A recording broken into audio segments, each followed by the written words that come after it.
Before we get started tonight, ladies and gentlemen, on another episode here at Fast Break on IE Sports Radio, I want to talk to y'all about the last 8 years of the network.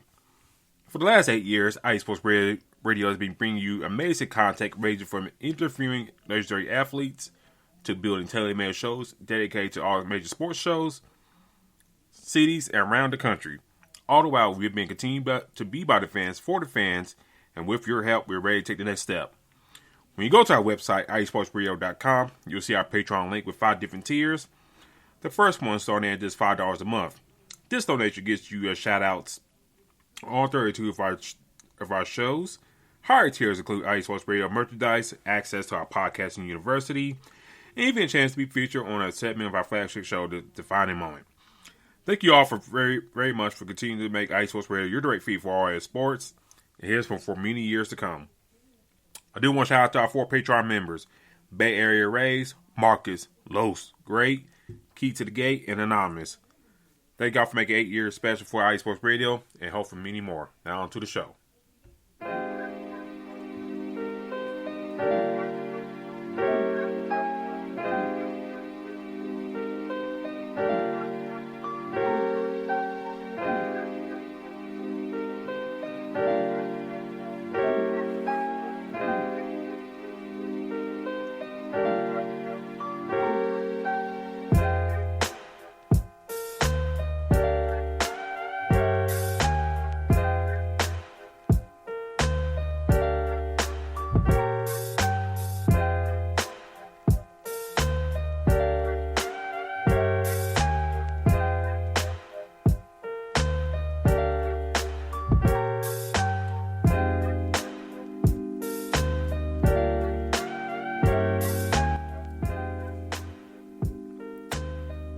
Cleveland Cavaliers, probably one of the nice surprises in the NBA, beat the Lakers today. I'll discuss if they are a dark horse candidate to make the NBA Finals. Plus, it's Paolo Banchero, first overall pick of this past NBA draft. Is he a runaway pick for Rookie of the Year, or there's somebody else in the fold? Plus, the Lakers, despite their struggles, may found someone when Russell Westbrook come out the bench. And yes, I will talk about the whole Kyrie situation and all that stuff. We'll discuss that here and much more live here on Fast Break, live on IE Sports Radio. Your direct feed to as all sports, and you're welcome to join us.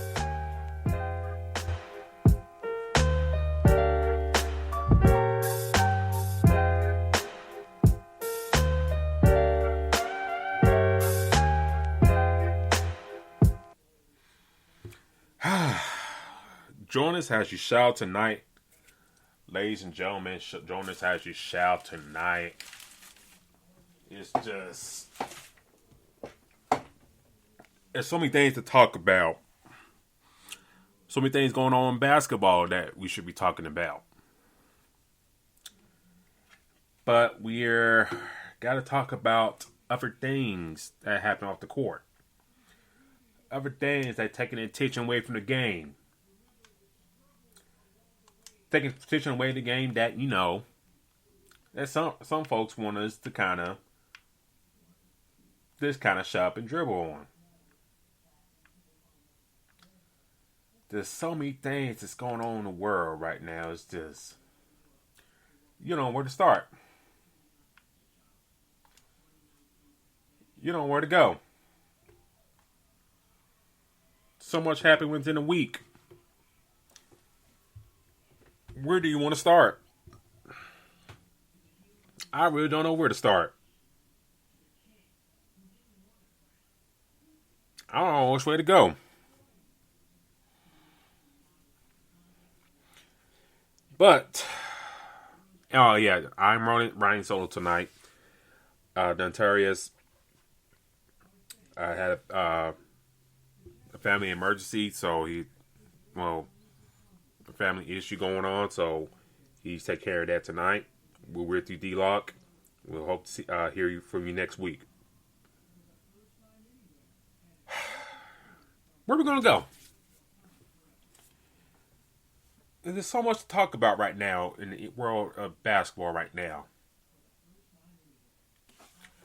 Kansas got they kind of got ahead and self-imposed sanctions on themselves. University of Kansas. Louisville got off light.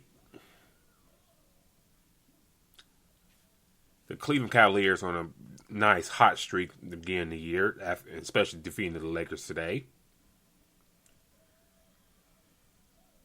Paolo Banchero is a straight up stud for the Orlando Magic. The Warriors are struggling.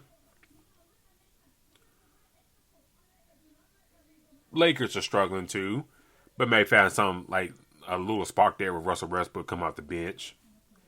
Giannis is playing like he wants to get back to the NBA Finals and win another championship.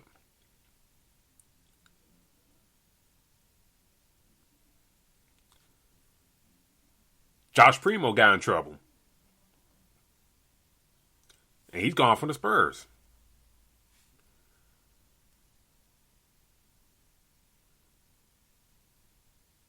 But all the things I listed out has been quietly overshadowed by the Brooklyn Nets situation. All in all, the Brooklyn Nets. I guess we'll lead off with the Kyrie situation. I'm just sitting here thinking how I've been thinking like all week how I'm going to approach this, how I'm going to go about this, how I'm going to,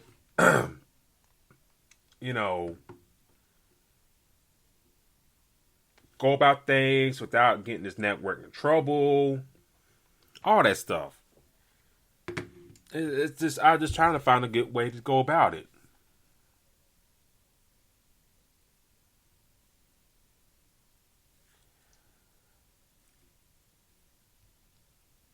And then you got other news going on with the Nets as well.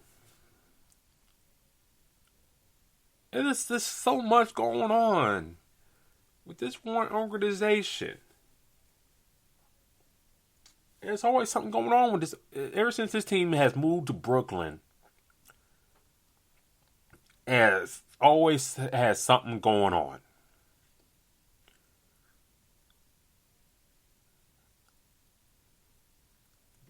You trade for Darren Williams. Get Darren Williams, and then Darren Williams is his play kind of just disappeared in this time in Brooklyn.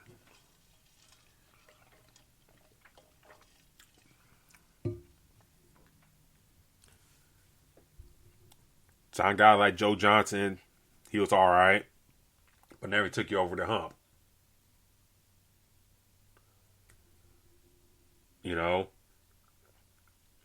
Had to rush and own the team. Then after this few short years, he sells the team. Everybody does this. Everybody associated with this organization just do all this stuff and just never really got off the ground. And then you restart. Okay? You make moves for guys like Paul Pierce, Kevin Arnett, but it didn't really do much for you. Then you trying to do a rebuild. You trade for D'Angelo Russell. And, you barely play him for the most part. And you figure you got things rolling with a young group with him, Jared Allen. I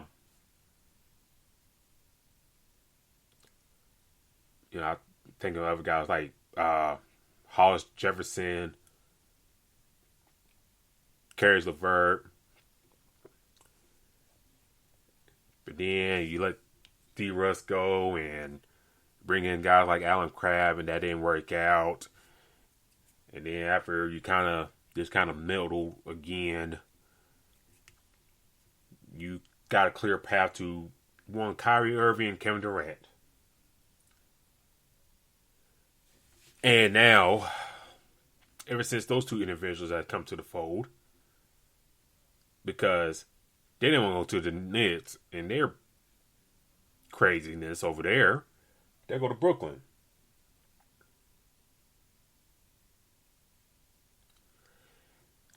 And ever since these two got to this organization, it's just kind of been one thing or another.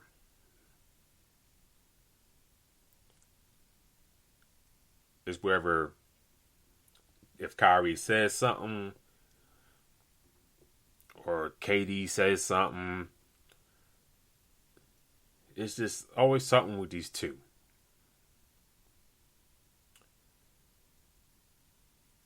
But with Kyrie though, it's just like, and we discussed this on the show about Kyrie, and we got on to Kyrie at times.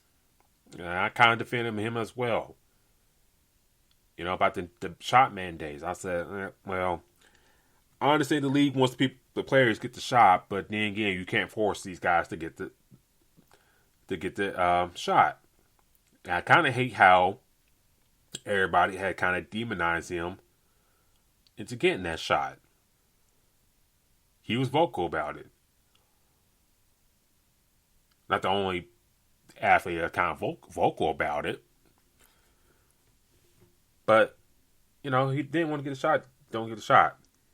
And it's kind of Bush League by the NBA that they kind of hit beyond New York state laws and New York City laws and stuff like that to follow those mandates. I defended Kyrie in that. And now you kind of look at it now, I think the city getting sued because of those vaccine mandates and stuff like that. So who's in the right, who's in the wrong in that?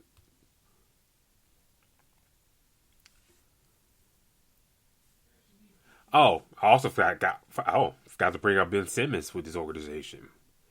How can I forget about him? And him taking a year off, and then now looking at him now, we kind of bragged about, okay, taking a year off for him, maybe get things right. You know, fresh start with this team, everybody healthy. And he still the kind of same guy where he's at.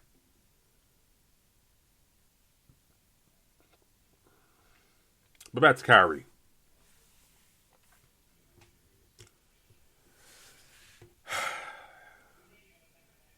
We had gone on to him about him taking time off and stuff like that.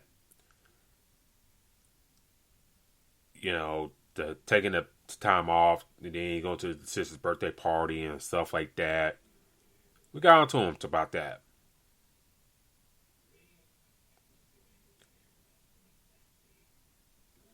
I think we kind of like really spearheaded this stuff for Kyrie. It's just like the national media didn't like him from the jump. Let's be real about that.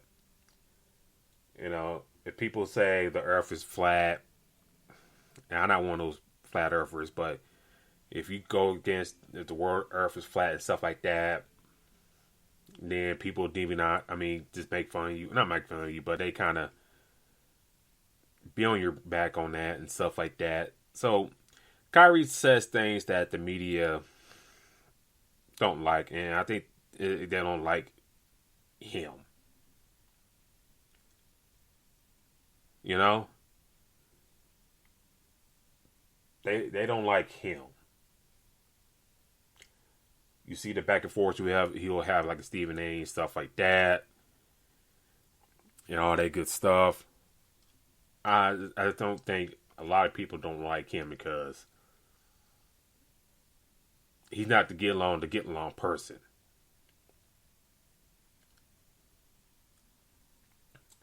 And I think this is kind of where we at today. With Kyrie. As y'all know, I guess Kyrie tweeted out something. Let me make sure I get the right title. I should have hashtagged it, to be honest with you.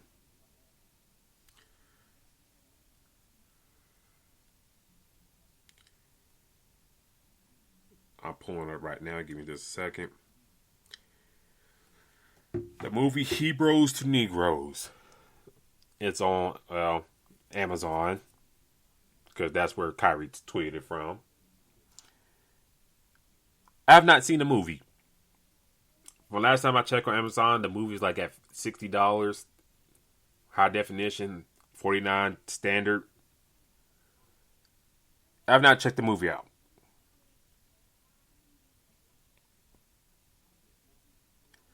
I know other folks probably have not checked the movie out. And I think that's part of one of my issues with this whole situation. With the media. Let me go there.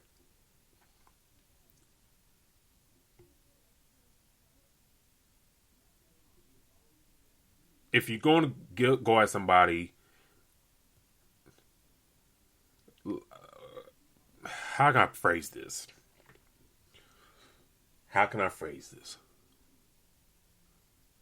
If you can go at somebody, make sure you have your P's and Q's in check. Now, what I mean by that,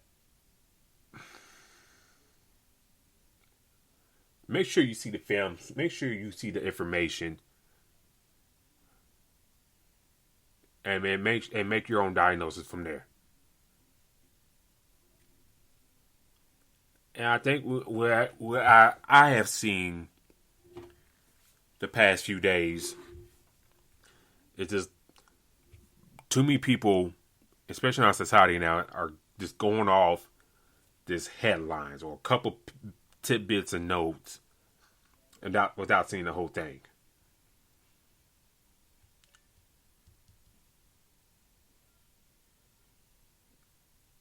And I think that's where we're at right now.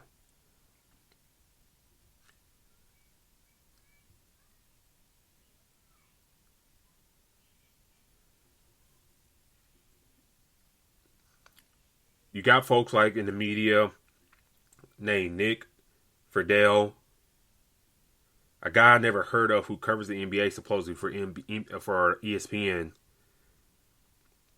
I ain't seen this dude. I just lay in the cut and just watching. And this dude has not tweeted out a basketball thing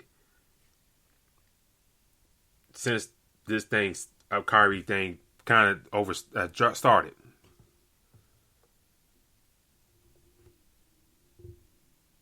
Like, who are these people?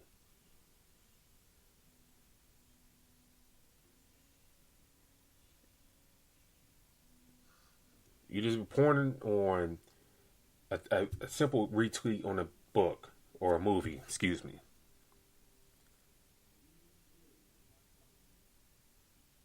Where's the basketball acronym at? If you're a Nets beat reporter for ESPN, cool, fine, but you don't got that in your profile. And I use him as an example because a lot of folks in the media, in regards to the situation with him, with Kanye, with Ime Yukata, you're kind of playing fire to the point that the people ain't gonna believe you. The people think you have ulterior agendas.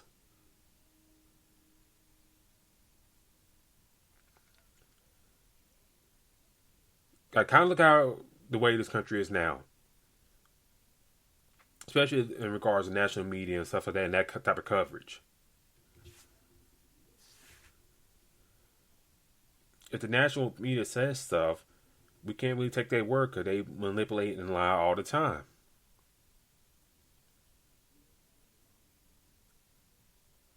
Do I think Kyrie's anti-Semitic? No, I do not. I think Kyrie does a lot of good causes. You know, he has demonstrated that time in and time again. But I just like the coverage of this has been overblown. You know, the apology, like they want Kyrie to apologize, and then he finally caved in, and apologized, but Adam Silver wasn't having it. And then they asked Kyrie to, quote unquote, donate. And then the anti-hate league didn't want the money. But then Kyrie got to make 6 goals. They ought to get back to the Nets and donate more, donate that same 500K, even though the hate group denied the money and all that stuff.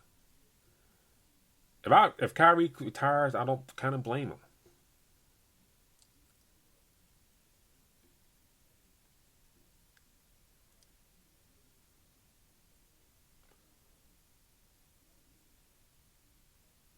I think this is my personal opinion, Davidson Crook's opinion, and this my thoughts alone are IE Sports Radio's. I think this is the chance that some of these folks in the media had the chance to go get Kyrie, go at Kyrie.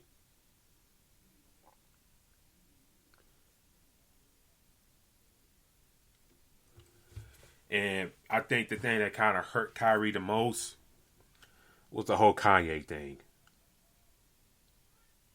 I think that didn't kind of help his situation at all.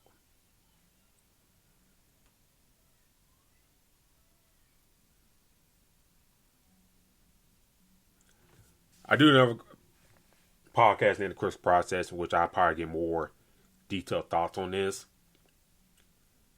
But I'll just say this. I have already almost 30 minutes in talking about this. I would like to see Kyrie back in the court. I would like to see him come back to the Nets. The Nets have been playing pretty well since he's been gone. Steve Nash is gone. I ain't got around to that yet. Steve Nash is gone. Ime Udoka is coming in.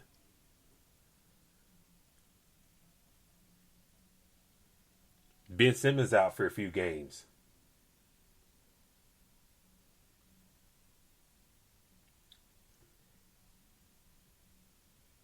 But we talking about like a DVD that's been on the market for the last few years.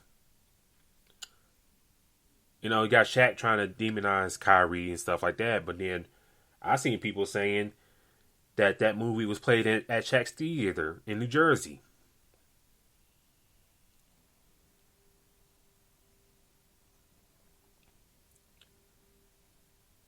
So it's just, if you're trying to throw how can I say it? If you're trying to throw stones, you can't hide your hands. And a lot of people are getting the side-eye looks. And you kind of see on Twitter mainly and stuff like that some pushback is happening.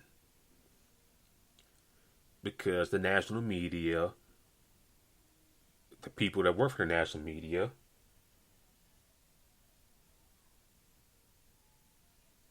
kind of overblown things.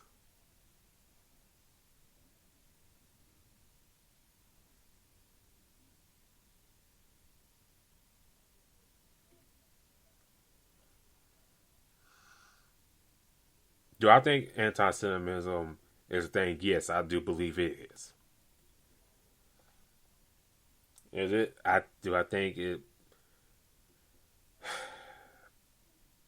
bigger than other issues? I really can't say that. I get on the airways. Here today. Before I go on the airways here today, I see a video from a University of Kentucky of a white girl saying the N-word multiple times to a black girl who had to really physically restrain her because she's already beating up on her.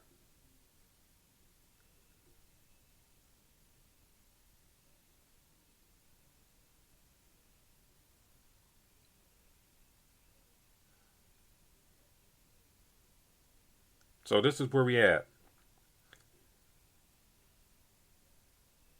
Kyrie losing money. And, I wish the world was perfect. Anybody gets condemned for all that hate speech, whatever, and that stuff. But I just think, me personally, I think things are getting taken too far, and the national and the media is kind of showing their hand how they handle about such things.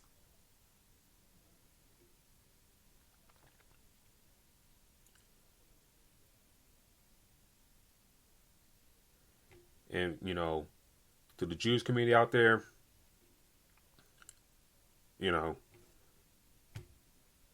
hey,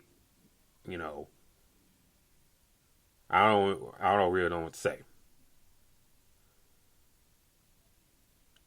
Religion will always forever be a touchy subject in this world. It will be. It always will be. Even when we all pass, it'll always be a touchy subject to talk about. Who's the first people here? Who had the right to this and that? It's always going to be like that way. And if y'all got y'all faith and belief that, your people ain't this way, and then you got to show people that way. Otherwise, some folks will just kind of keep on having these assumptions about y'all.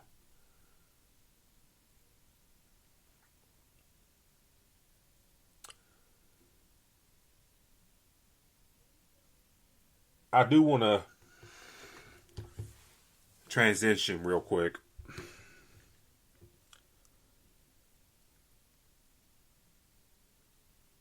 To Steve Nash getting let go and Yukata be brought in.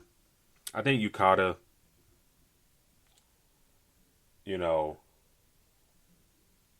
I think he'd be a fine hire.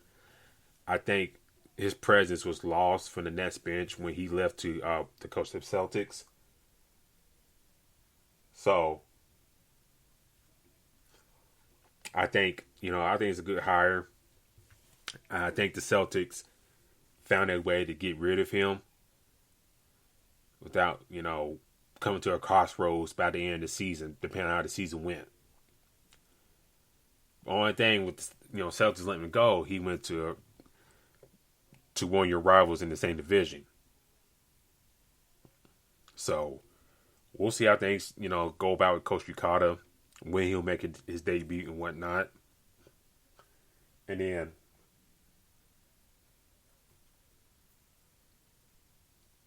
we'll see. We'll see how things shake out for Coach Yukata. And we'll see how long, if he has guys like Kyrie and Kevin Durant in the fold for a long term. The way Kyrie situation looks like, he probably won't be back with the Nets at all. So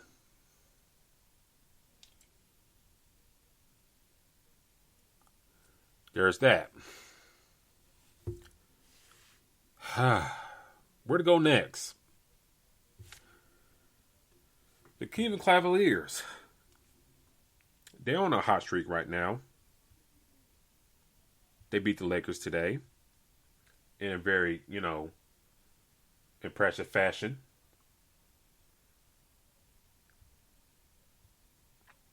I'm pulling that score right now. 114-100. 8-1 right now. 33 points for Donovan Mitchell. 24 for Darius Garland. Second game back from the eye injury. 16-11 for Jared Allen. Evan Mobley, 5.7 rebounds. He's been hitting a little slump right here for his second year. Kevin Love, won the candidates for Sixth Man of the Year. 10 points, 10 rebounds off the bench. For the veteran. The Lakers side of things, LeBron had 27. Anthony Davis had 19, 12. Russell Westbrook had 19, 10 assists. I look at this on the Lakers side of things real quick. They found a little something with Russell Westbrook come out the bench. I think it's a good role for him. I think he's kind of flourishing. And you're not sharing the ball too much with LeBron with the starting lineup. So I think that's one thing that you can say is a bright spot for the Lakers right now, that Russ is playing better. He's kind of flourishing off the bench. I think the other thing with the Lakers, though, is the shooting still kind of hurting. 8 for 27 for three-point land. They take too many three-pointers. 14, that's really not designed to shoot the ball that much. While I was watching that Utah game the other night, I was watching that game. LeBron had favorable matchups against Lauri Markkanen, Kelly Olynyk, and others. It's just like, dude, Lauri Markkanen and Kelly Olynyk are not known for their defense. Go at them. And instead, LeBron's taking jump shots. LeBron, trying to take turnaround fades. I just don't, how big and strong he is, how great he is going to the basket. I'm just, it's kind of make you flabbergasted why he does the things he does. It just kind of blows my mind at times. And you see them lose that game against Utah.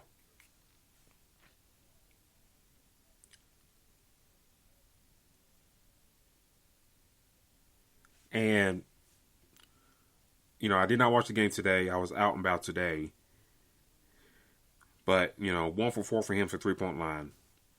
I know you got better defensive efforts on the Cavs side of things, or guys like Coral and Grady play 6 minutes, Dean Wade, LeVert, all that.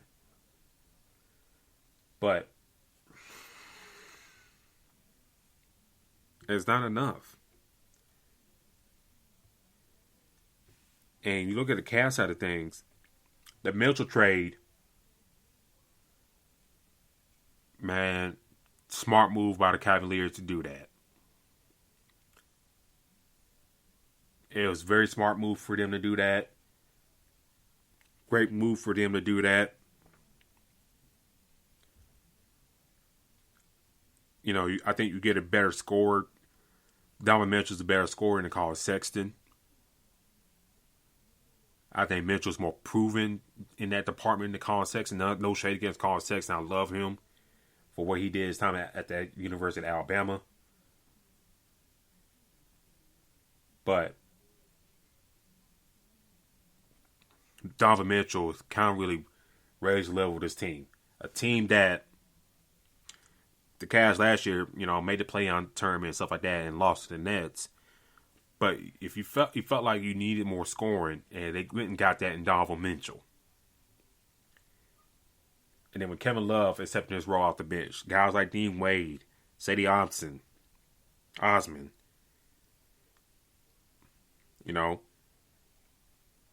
once you get Rubio back healthy, I think this team's going to be very deep and hard to contend with down the stretch. It's going to be very hard to contend with this team.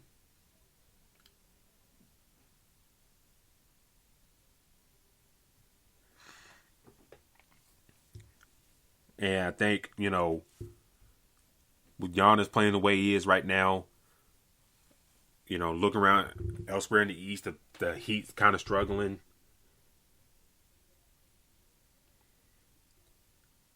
I'll pull it up real quick.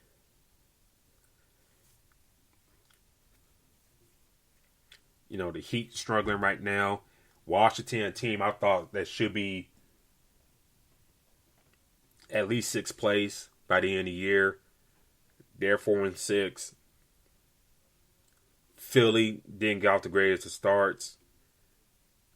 So Cleveland just kind of really scooted in and kind of played great ball out the jump.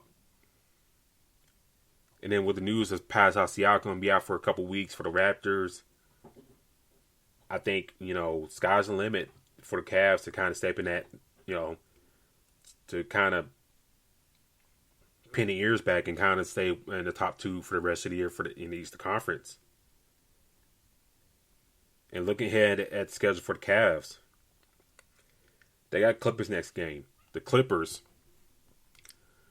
who we say on the show that probably one of the deeper teams in the NBA, but if Kawhi ain't playing the regular, then this team is subpar. And they play out, and they got a little mini West Coast trip, and I think they got 3 winnable games here against the Clippers, against the Kings, and against the struggling Warriors right now. And I think those are all winnable games right there. The Warriors are struggling. The Kings are the Kings. And the Clippers, I think, them playing at home, they could get them, but I don't foresee that happening. And then you come back home and play the Timberwolves, who, I thought they'd be a little bit better with Rudy Gobert in the fold, but it hasn't really worked out that way. But the big matchup is the 16th. The Milwaukee Bucks. And we'll be on the air beforehand and stuff like that and probably preview that game with both of us here. So I'll probably leave that until D gets back. But that Bucks game will be pretty big on the 16th.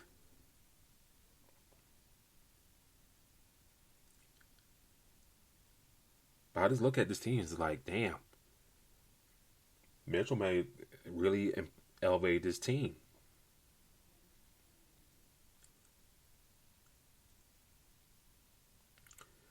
Let me go to Orlando Magic real quick. One, Paolo Banchero. This kid's been playing balls out, ladies and gentlemen. 33-16 last night against the Kings. On the season so far, 23 points per game, 8.5 rebounds, 3.5 assists. This dude's been balls out from the point go in the start of the season. And, for my co-host who is not here tonight, and his team is the Orlando Magic, I think they got something here. And I think if the other guys can step up their play and whatnot and kind of grow and mature,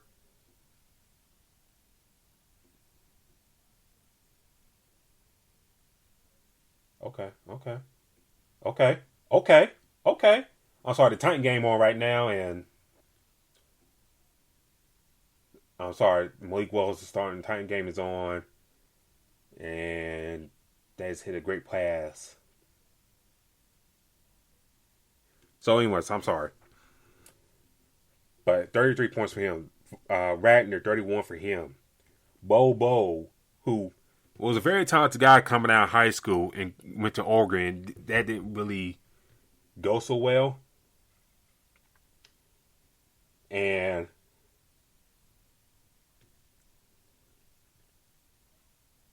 But he's kind of really found a place on the Magic. You're talking about a guy like 7'1", 7'2", and stuff like that can, move, shoot, and stuff like that at his size. Kind of like a more athletic version of his dad, if you really think about it. And he's going to come on nice for the squad. And then you don't know what you'll get a check on yet until next year. Robbie Smith has been okay. Sheldon Sharp has been alright. Keegan Murray's coming along. But I think another guy that may challenge Mr. Banchero in the rookie running is one Benedict Mathurin.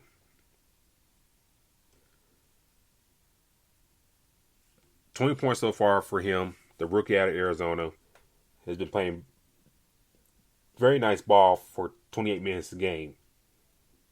And I think, you know, if they lean on him and get Buddy Hield out of there and get him some more playing time, I think the sky is the limit for him. Talking about dude 6'6", 6'7", 210 can really score the ball easily.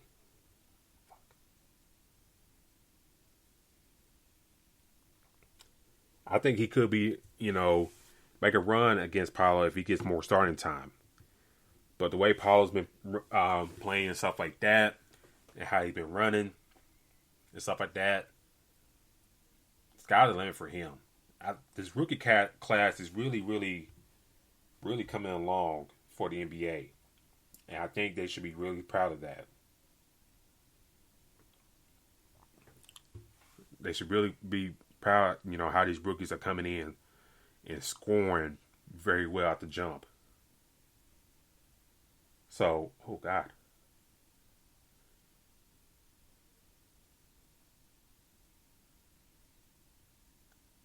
So anyways, I think the rookies are playing well. I think, some of the other young guys are playing pretty decently as well. But I pinpoint those two for a reason. I think they can be faces of their franchise down the road. Now, it could be other guys that could sneak up and, make a case. But just the way those two have been scoring the ball. And I ain't just scoring the ball, doing other intangibles. I think, it goes a long way, how this team, how their teams will go about things in the future.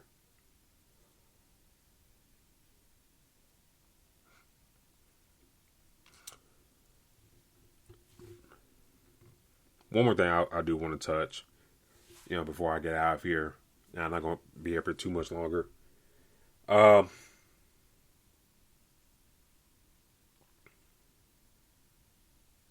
do want to touch on this real quick. A team I want to talk about right now. The Memphis Grizzlies. John Morant's been playing great. Desmond Bane, since he come back from injury, he's averaging about 24 points a game. And I think, I think last year, like all the young guys have really kind of played pretty well. So much that, you can let things breathe a little bit. And, you got like options because you're so deep and you drafted behind this position, that position, and all that. And the Memphis Grizzlies have been playing great ball. 7-3. I think they could have been a little bit. I mean, the record rise could have been better. If only, they didn't kind of squander a couple games. But, I think Memphis is a team that you got to keep your eye on. And possibly, then I don't say run away with the division, but they probably win the division again. Spurs at 5-5.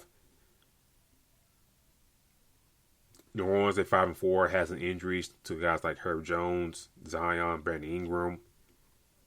But I think, get those guys back healthy. I think they'll make the continue to make strides. But I think the Grizzlies, team that you should also keep an eye on.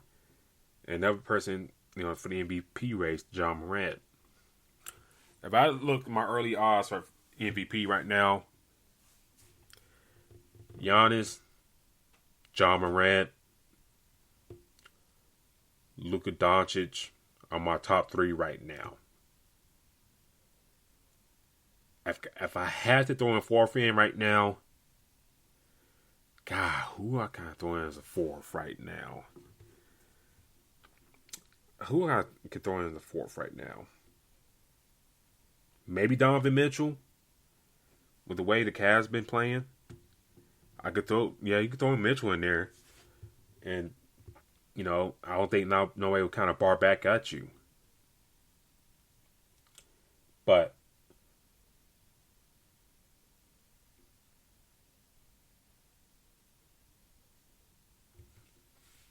But I just look at those 4 guys. I think, you know, they have elevated their play.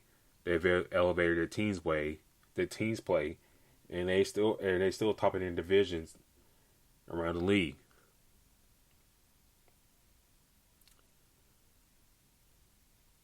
And I think Giannis, like I alluded to earlier, is like a man on a mission right now.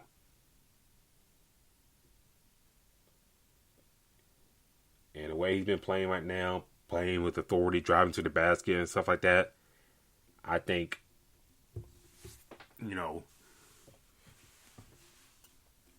I think he's trying to send a message to everybody. And the way they went on the playoffs and stuff like that without Chris Middleton in the fold as well, I think he got something to prove.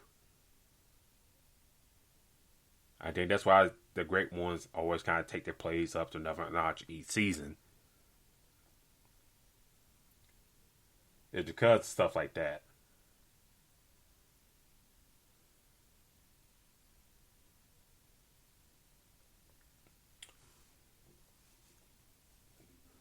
But like I said, to go back to the Kyrie stuff real quick, I don't think he's anti-Semitic. I will give Kyrie grief on this. If you haven't seen the movie, if you haven't seen the movie, don't tweet out if you haven't seen it.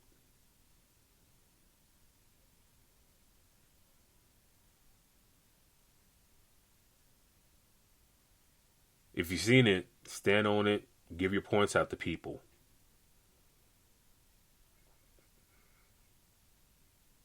So, that's one thing I'll critique Kyrie on. People are kind of laying in wait to watch you fall. Or watch you fall, watch you stumble and stuff like that. But if you haven't seen the movie or whatever like that, then don't tweet it.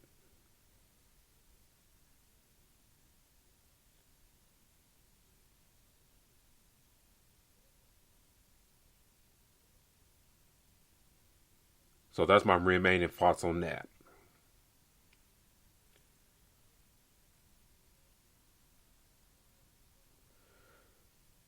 If you're new here to Ice Sports Radio Fast Break, please do follow the show on Twitter at Fast Break IESR. That's Fast Break IESR.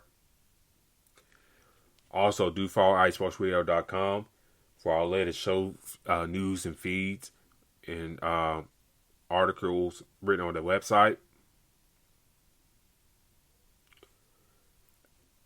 Also, do follow me on Twitter at Spawn4288. That is Spawn4288. I also do another show on the side called The Crooks Process, which I'll probably get more thoughts on this Kyrie situation, the Kanye stuff, Takeoff and the Migos, getting shot and killed in Houston. There's a host of other things I have to touch on that show. Please do follow Dontarius Locke on Twitter and Instagram at Black-813. That is Black-813. His Bucks did win today, so I'm pretty sure he is excited about that, and probably will talk about that.